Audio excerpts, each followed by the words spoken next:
Notice the things that are working. Notice the ways in which you have enough at this moment.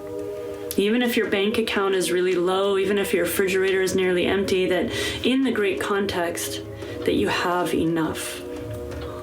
What I do have, damn. My heart is pumping. My lungs are opening and closing. My cells are alive and vital. I have people I love. I have people who love me. And maybe it's not in the form that I thought it should be, some expectations, some society thought it should look, but wow, it is enough. Hi, and welcome to Voices of Esalen. I'm Sam Stern. My guest today is Janet Stone, beloved yoga teacher and longtime faculty at the Esalen Institute. Janet grew up on a self-described, slightly crazy hippie farm in Northern California where she ate tofu, baled hay, and cleaned rabbit cages.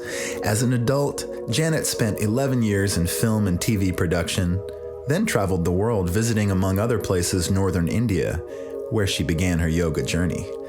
Janet lives in San Francisco and continues to travel the world teaching and leading. She is an articulate and passionate speaker about yoga, life, humility, the concept of enoughness, meditation, Esalen, and much more. Here's my conversation with Janet Stone. I read on your website that you grew up in like a hippie Northern California farm situation, and I was wondering if you could maybe just tell me a little bit about that to get us started. Mm-hmm. Yeah, the background of this life's adventure really sort of came out of the messy soil of parents who were exploring the hippie, really more of just sustainable living, I'd say. So it wasn't so much the drug culture and dropout of everything. They really wanted to figure out how to sustain themselves without all the resources that they knew were kind of going through governmental or through corporations. So I was born into where we made our own butter, where we had all of our own animals and we would butcher and raise them. And simultaneously, my mom did animal rescue. So we would have variations of little baby deer whose mother was hit by a car on the way home, or a whole litter of raccoons. We would have a pelican one time, and an aviary filled with birds whose nest got upset or whatever it may have been. So it was a fun and wild. We would drain our bathtubs to water our gardens. I mean, had a boa constrictor who had an esophagus problem, so we had to have certain types of food for them. So it was quite an adventure, and for sure marked me indelibly in that I really understood what it took to live and to sustain life, and the efforts and other lives that we're alongside on this journey. And I think that was one of the deepest yogas ever. And we moved from Northern California eventually up to Oregon, and even had sheep, and we were sharing sheep and carting wool, and just fully living off the land as much as possible. Did you have any what was your physical experiences like when I'm kind of digging for did you have any yoga-esque experiences that brought you into that realm? Yeah, what would my sort of yoga-esque experiences from childhood be? Well, I mean, I can simply say that my grandfather and 3 generations were born and raised in India, in a town called Hyderabad. And there's something to be said about whatever they steeped in being offered through him to me, and just in the way that he was, the way that he viewed things. And that would be the closest. So obviously not in a body form, but definitely in the practices that were brought forth from his time in India, and really what it's like for him to grow up in India. As far as physical, I was a dancer and performed in dance and was on the dance team and the choreography from when I can first remember. I was also competing in gymnastics, and so all the body pieces and the connectivity, I was very embodied, loved physical forms. And then it sort of moved into a combination of meditation, which caught me at 17, and hardcore mountain biking and snowboarding. So I guess all of those are a preparation in some way. Well, when you fell into your career and your teaching, what was the path that kind of maneuvered you into feeling like this really is my calling, the teaching? Yeah, I really love that you use the terminology of when you fell into yoga, in the sense that I was fully satisfied with a career in the film industry, and it was all behind the scenes stuff, but I was deep in it and loved it, and I am so grateful for the creativity and the people I got to work with and what I got to learn. And yoga just became a bigger and bigger part of my life as I had traveled back to India to kind of touch in with my grandfather's roots, and it took hold of me. The asanas kind of came forth, and the meditation I'd been doing for about 10 years really sort of started to sink in even deeper. So yeah, I would simply say that, wow, when it started to shift, it really kind of had to do with babies. Really, that I fell in love with someone who lived up in San Francisco, and I was spending more and more time up there, and suddenly we were having a child together, and the film industry was not so much in San Francisco, and I just found myself being offered again and again to come and teach someplace because they would watch my practice, and it unfolded in that way. And then it was really just a side thing that I did. It was really just an impassioned place because I wasn't in the film industry at the moment. I wasn't really on any productions, and that just kind of took me by the hand and pulled me right into it. What attracts you to teaching yoga now? And by that I mean, what keeps you continually interested in this and new for you? Yeah, what keeps yoga new for me? Come on, after 20-some years and 30-some years in meditation, 30-some, I'm not going to tell you specifically. But yeah, what keeps me interested is actually paying attention. Is that really in a simple Surya Namaskar, in a simple movement, inhale, arms up, exhale, fold in, inhale, lengthen, or whatever variation of, that in that is the totality of living, because it's the totality of me paying attention to all aspects of what's happening. The temperature, the day, the mood, the moment that's unfolding, my inner landscape. Really just, it's so full. And the longer I'm in it, the less I know.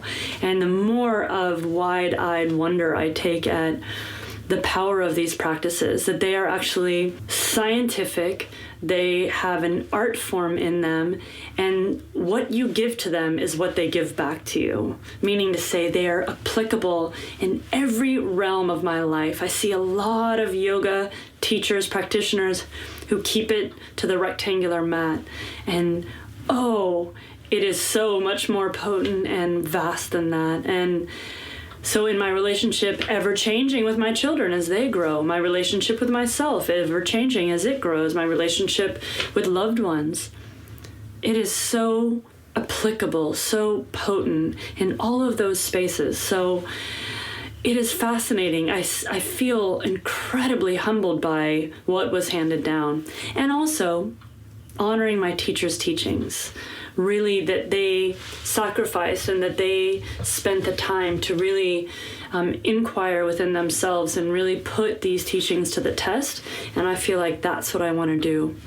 Yeah, the yoga that takes place off the mat is truly where the rubber meets the road. I don't know, where the 8 limbs meet greed and jealousy and fear and possessiveness and an inability to trust.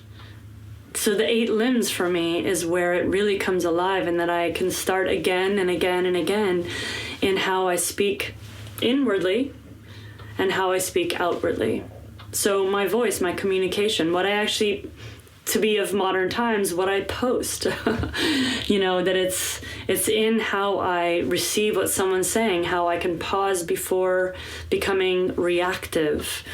It's in my open-handedness to my children, a parigraha, that trusting that they will come and go, and the power of their own life force. And really then, I guess, in the ultimate sort of samadhi, the presence in the moment, is how can then I offer this out to others, and not even just yoga teachings, but just kindnesses, and ultimately a hand up for those who have less.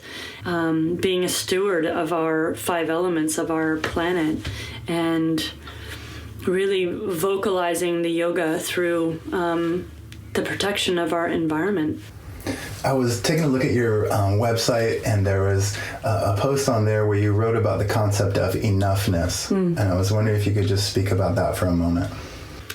Yeah, enoughness. Yeah, I don't even know if it's a real word, but it sure is in my lexicon what it has become, because really what's happening with us, even in the yoga industry, what's happening with us is that we're consuming. And we're consuming, and we're consuming, and we have more and more at our fingertips, and we have more depression, more anxiety, more disconnect from our own being than ever before. And it is a simple practice. What we end up looking at affects us and informs us, of course. And every morning when we wake up, often it's the scroll of internal lack, right? If you're looking through, scrolling through, or if you're comparative living, that we just constantly run through all the things we aren't, all the things we haven't given, all the things we haven't done. Even in yoga, all the asanas they haven't, mastered, or pranayamas, or I need more chants, or I need more followers or likes. It's just this consumption that will never fill the void, never fill the void. And so what it is to just pause for a moment, notice the things that are working. Notice the ways in which you have enough at this moment. Even if your bank account is really low, even if your refrigerator is nearly empty, that in the great context, that you have enough. And really, in our Western world, more than enough, to the point in which we are being smothered by our own consumption. We are more obese than ever. Again, we have more mental illness, we have more disconnect, less internal connect, but also less connect with all those around us, our fellows, our village, and how each of us are interwoven. When I step out into nature, when I see the web of life, like, that's enough. And when I'm walking and I'm at the mall, then of course, no, it's not enough. It's like, I don't have those shoes, I don't have that thing, I don't walk that way, I don't got that thing. But the practice of enoughness is a practice, and it's not a practice that then you tick off your list. It's a practice that is ever important and ever evolving, that even in a momentary about to complain about there's not enough whipped cream, or there's not this thing, or I don't have that, it's like, oh, what I do have, damn, my heart is pumping, my lungs are opening and closing, my cells are alive and vital. I have people I love, I have people who love me. And maybe it's not in the form that I thought it should be, some expectations, some society thought it should look, but wow, it is enough. And then when I pause in that, it actually feels like more than enough. It feels insanely abundant. And in no way is that to say I don't have my moments, and I still crave, and I still long, and I still grasp at. But boy, if this practice isn't to just set me into the grace of what is, then I'm not sure. It's definitely not for getting my leg back behind my head. I've done that a lot, and it has not created a sense of wholeness and santosha, contentment. What advice would you give to somebody who's very new at yoga and finds it very challenging, either from a physical level or from a mental level? What could you say to them? Yeah, so for those who are newer to yoga, for those who are just stepping onto the path and they have some idea because they've seen photos selling yoga and it looks nothing like them, either in race or gender or in body size or whatever it might be, or age, it's a science and an art that is for everybody. That is for everybody. Soul, being, the whole thing. So just arrive as you are. My advice is arrive as you are. Start where you are. Feel your breath maybe a little bit more deeply. It has nothing to do with your flexibility. It has nothing to do with your arm balances. Those are maybe a byproduct of focused attention, ekadrishti, this like really intense, or it could just be a physical proclivity that you have. I don't know. It's really dependent on each person, and that it's a philosophy, and it is welcoming those who are monotheistic, polytheistic, agnostic. It's just welcomes. It welcomes all beings. It is not saying that you need to come only through Krishna or only through this avenue or only through asana or only through meditation. It is welcoming us all where we are. And the longer you stay, meaning the longer I stay, the deeper it goes, where my cells feel penetrated, permeated. And if that's not what you're looking for, that's fine. If you just want to get a good chaturanga in, that's fine as well. The yoga will find you. It will find you. But just you show up, you show up, you show up, you show up. Keep moving closer and closer and closer. This is like kind of a cheeky question. I'm going to ask you, what do you most love about yoga? And then what do you least love about yoga? What do I most love about yoga? That it is a lifetime practice. That my achievement-oriented, my striving self just gets humbled again and again and again. And I could probably say on the flip side, the thing that I like least is that my ego gets humbled again and again and again. What happens? How does your ego get humbled in yoga? My ego gets humbled in yoga, and if I have some imagination that I can arrive at a place and that I check the box off or that I'm done, because it is forever shifting. It's parinamavada. It's this life is constant change and the fluctuations and ebbs and flows. And I will think that I have something sorted, either a behavior or a reactivity that I think I have sorted, or I think I'll have a posture sorted. But then it's like, oh, I got the crick in the thing, or that thing is not as open because I did that thing. And so it's the blessing of it, honestly, and kind of lightheartedly, it's also the curse of it, but that is what it's for. I think as an industry, and what is turning into a commodification of yoga, is the thing that I get a little achy around, and I also have to trust it, is that people are doing things that have nothing to do with the teachings of yoga, and they think it's yoga. And that's okay. I'm not a purist. It's all right. And yet, I hope that they stick around long enough to find out what yoga is, and it's acting in accordance with your own internal integrity and alignment, and it balances with how you behave in the world. What have you learned from your students recently? What have I learned from my students recently is really just the power of vulnerability. Anytime to become a student, most of these people who come across are professional people, or they've got like amazing lives. They got their stuff going on, and they come across and they bring themselves into this incredibly vulnerable state where I'm guiding them, they're listening to what I'm doing, and they're trying these things out that are humbling and sometimes feel like they quote unquote kick their butt, even though that's not the point of it, but where they're just themselves come against and right up to the face of their abilities to achieve all these other things in their lives, and they sit there in that sweet vulnerability. And I think that's a place I want to keep arriving at. I keep arriving at my own studentship. So what is the process, since you just went through this teacher training, what is the process of teaching people to be yoga teachers like? What could you comment on that? Yeah, so the question being, what is the process of creating a teacher of yoga? Because I do lead what often are called teacher trainings, but what I call, actually, I don't call them teacher trainings, I call them immersions, I call them sadhana. And not to get all technical, but there is a huge difference in the sense that I don't think the world needs more yoga teachers. I think the world needs more people who are living the practices of yoga. So all that I offer throughout these journeys is truly, how can you most align yourself and live your whole life imbued with these practices?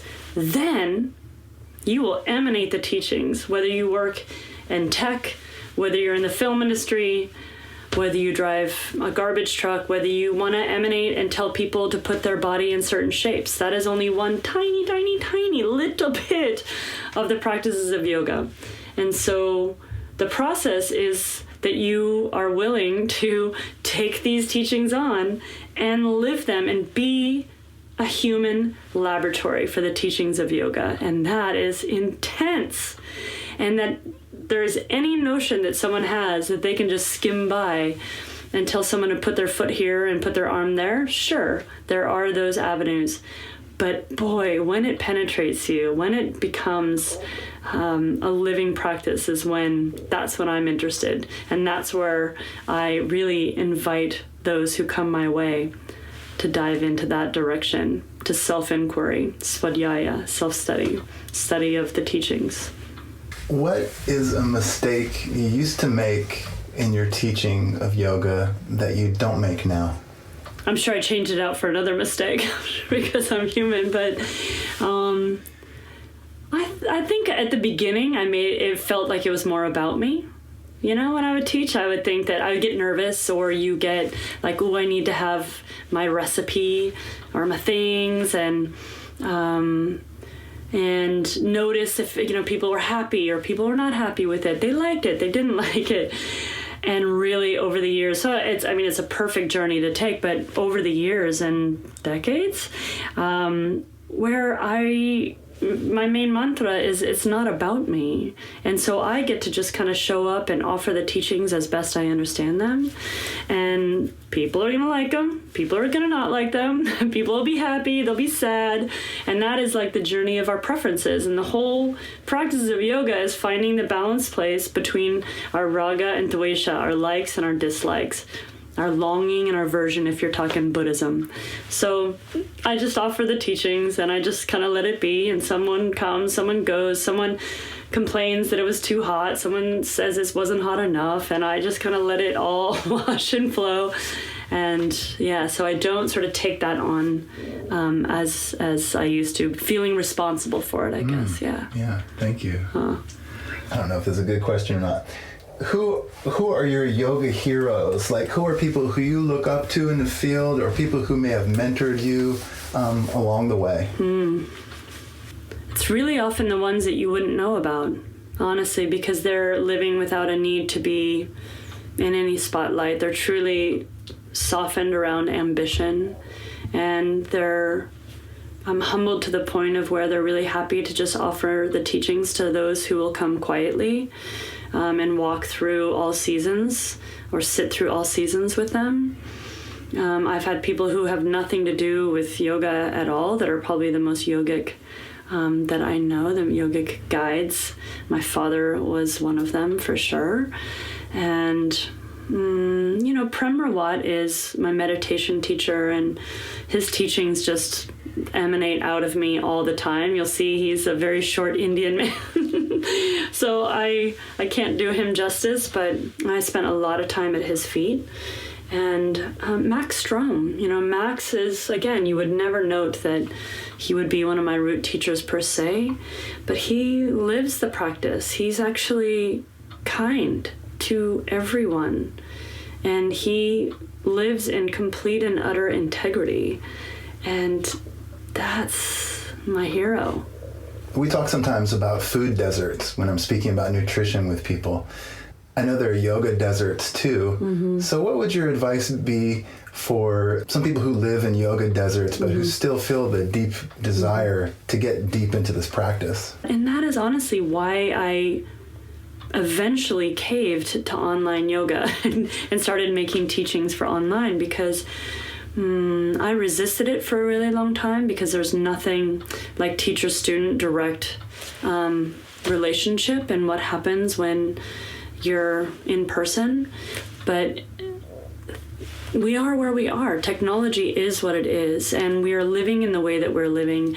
And I personally probably will not change that. So I kind of got on board and started making online content, not only for, sweet asana practices that try to weave in the Dharma, the teachings, but also, deeper, longer. I have a 12-week course that's on the 8 limbs. I have something on chanting. I have, these various offerings that really whatever is resonating within me, whatever is a deep practice in me, that I can offer that wherever you are. I mean, I have people who practice with me in South Korea. I have people who are all throughout China and in Europe and Australia. So we can kind of start making this a global community, make the conversation a global conversation. So talk to me about the Yoga Festival. How did the Yoga Festival at Esalen begin? The Yoga Festival at Esalen began 14 years ago. We're on our 14th year. We're here right now in the incredible surroundings. I cannot say it enough what it is to just rest at Land's End and look over the ocean, to remind you of what the ebb and flow of each breath is. I digress, or maybe I progress, I don't know. The Esalen Festival 14 years ago, I wasn't a part of it, but someone had the concept and the longing and the desire to really bring attention to the practices of yoga in all of their forms, in the philosophy aspect, in the body embodied aspects, pranayama, and even bhakti mantra, and sort of make it a coming together, a sangha, if we're going to sort of go back to this community of coming together, conversations globally happening of like, oh, well, we're kind of practicing this style over here. What happens when you bring an Iyengar practice together with an Ashtanga practice, and then you bring in, all the various voices. And so we really started to get fascinated. I came on around 11 years ago. We come here annually, and what unfolds is truly people either who are already in the practices, who practices get sparked again, something awakens, and then they're nourished, and then they go out and nourish others. Music happens, and dancing, sometimes spontaneous, sometimes planned, and lots of really connecting and sharing of the various practices.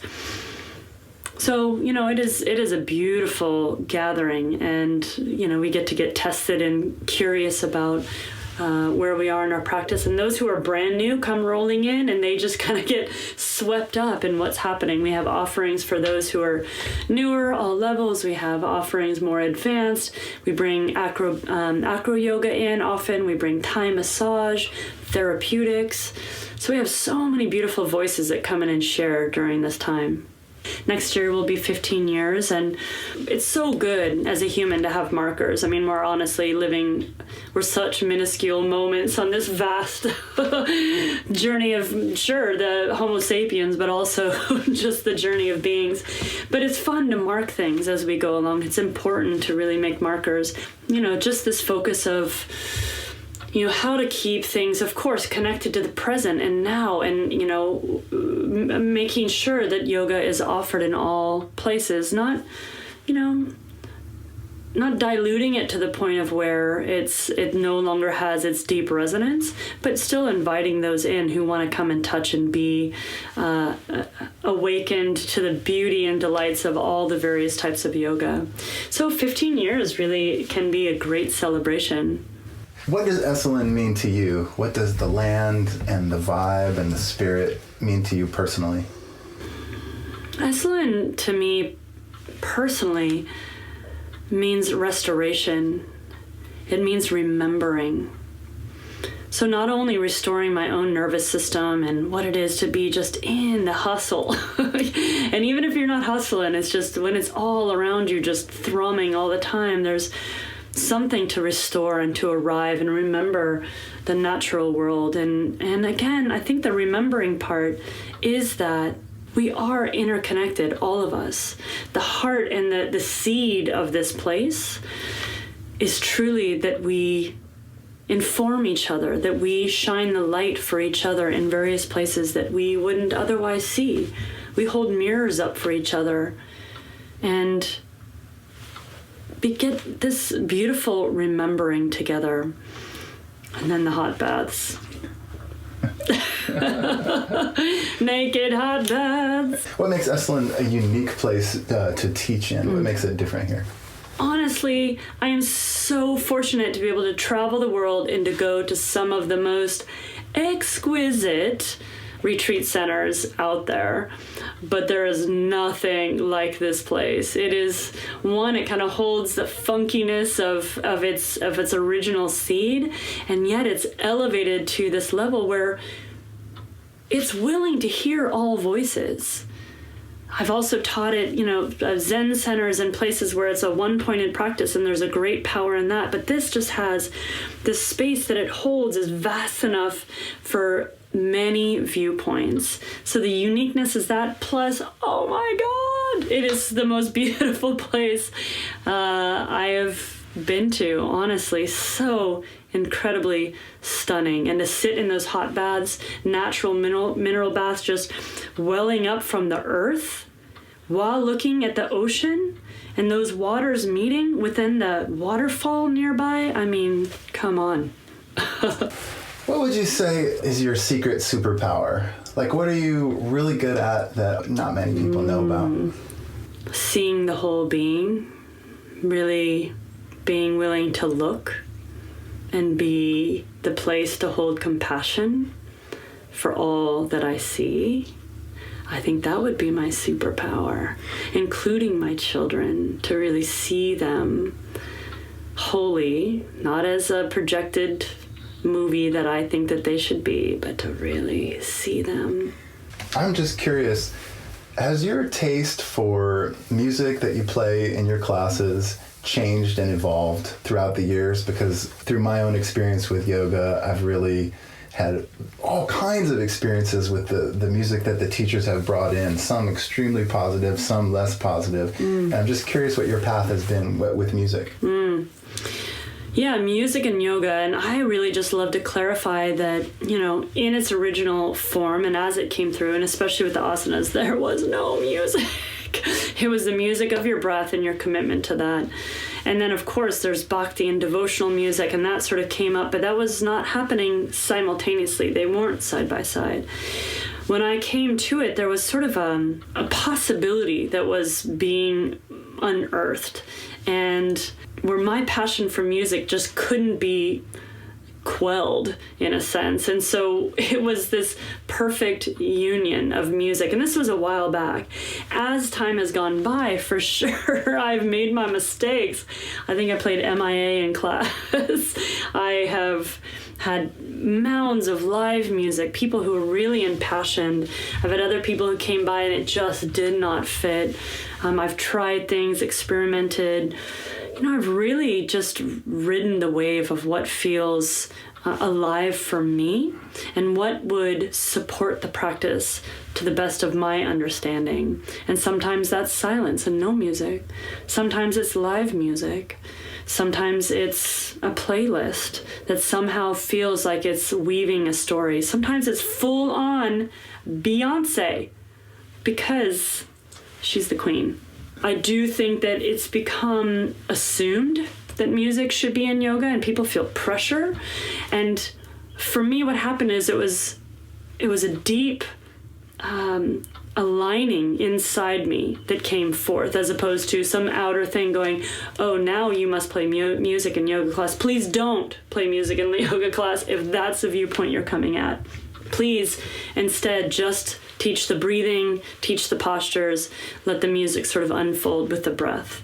But if you're deeply, deeply connected to music and there's something that feels potent to come through, some message that comes through, then weave it in. I really have appreciated your ability to articulate through this interview, really appreciating your wisdom. It makes me think that in a lot of my classes that I've attended, there's kind of like two things going on. One is a physical guidance, and then the second part, the subtext, or sometimes not the subtext, but it's the teacher begins to kind of sprinkle in wisdom, and they sprinkle in philosophy. I'm just curious, how much of that for you is improvisational, that kind of comes out of you in the moment, Or is it more something that you want to hit certain points? No. I think because of who I am, really, it is what happens in the moment, is entirely what happens in the moment. So really, to arrive fully and keep my eyes open and to really experience who's in front of me and what's happening, the live experience bring the teaching that live within me out. And so that is where the theme or the anchor or the teachings or the dharma that comes alive in those practices, they come alive really truly because there's something either due to my practice that sort of spills forth or something that is invoked by the practice. And I'm on a dedicated practice, so I might be in a deep reverence to Ganesh, and then those energies weave throughout the practice. And that's the best way to do it. Whatever's alive in you, whatever feels really connected, then it comes out with grace and sometimes some humor, and definitely lands a little bit deeper than, the thing that is most painful for me is when I go to classes. I love going to brand new teachers, experienced teachers. I love it. But is when someone has solidified a teacher coat, and it's like they put it on when they come in, and it's like suddenly they're like, inhale, exhale, peace, and you just there's no connection. I can't feel them through that. I feel like they're doing a monologue and it feels disconnected. And so I, for myself and for the way that it works best for me and encouraged by my teachers, is to just speak what is alive.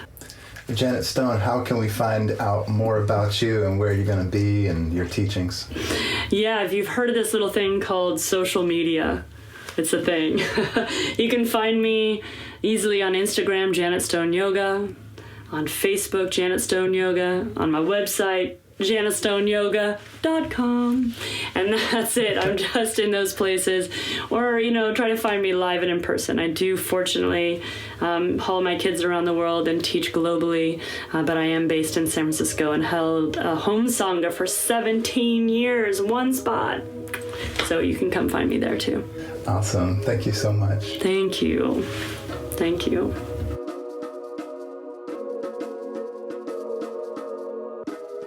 Thank you for listening to Voices of Esalen. Today's show is produced in conjunction with Cheryl Frenzel, Geraldine Hess, Lori Putnam, Shannon Hudson, and Ian Golden. Our music is by Nico Holloman. If you'd like to hear more episodes, please find us on iTunes, and if you like what you're hearing, take a second to rate us and write a review. You can also find all of our episodes at esalen.org. That's ESALEN.org. Until next time, be well.